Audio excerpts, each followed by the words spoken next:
ओम स्वस्ति पुण्याम एवंस्तु विज्ञापमुच्यता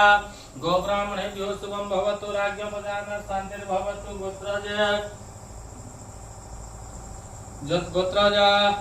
एतदकाश्यप गोत्रय्याः श्रीमन् चन्द्रमोहन नामधेयस्य एतत् चाकरी उन्नतिकरण निमित्तपूर्वकं समस्त स्वफलपरित्यज्य शुभफलप्राप्त्यर्थः जम जंग दोष तंग तंग दोष व्यापनार्थपूर्वकं धर्मार्थ काम मुख्य चतुर्वर्ग फल प्राप्ति कामनया रवि आदि गोष्ठी चक्रे रवि चंद्र मंगल बुध बृहस्पति शुक्र शनि राहु केतु ये आदित्यादि नवग्रह शांति पूर्वकम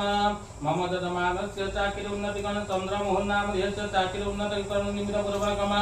नमः शिवाय कार्तिकेयपुराय चरण 108 प्रदीप दानं तुभ्यं मम संप्रदते नमो नमः हर हर महादेव शिव शंभो कार्तिकेयपुराय चरणार्पणमस्तु।